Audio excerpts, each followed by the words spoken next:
Сәлеметсіздер ме?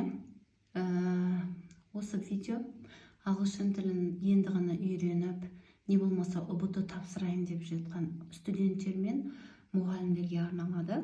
Себебі біз тестте, НТ тестінде де, ұбт-да да дәл осындай сұрақтар келеді. Мысалы, we use the present simple or present continuous деп 12 шағымызды бөліп келеді.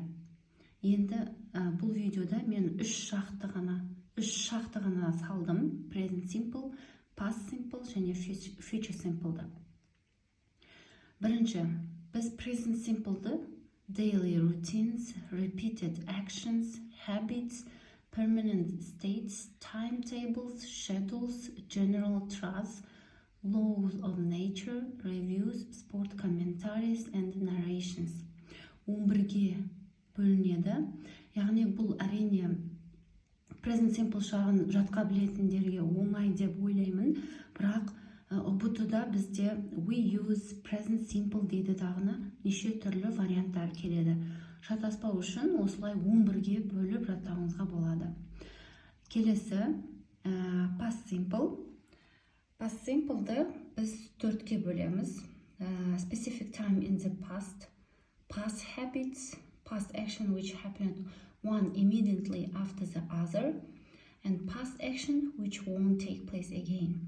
Яғни бұл ағылшын тілін үйреніп жүрген студент немесе мұғалім болса да, бұның аудармасын оңай түсінеді деп ойлаймын. Яғни біз past simple'ды осы ережелер арқылы білеміз. Келесі future simple. Future simple'ды да 4-ке бөлінеді. On the spot decision, prediction based on what we believe or imagine will happen.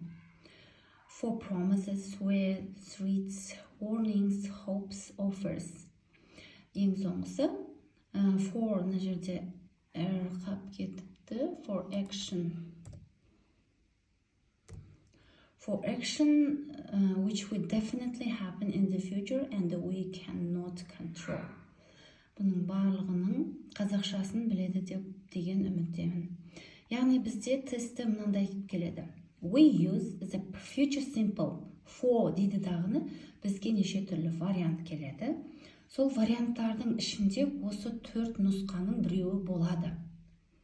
Яғни сіз осыны жатқа білсеңіз, сіз міндетті түрде тесттен немесе ұбт-дан, НТ-дан өтесіз.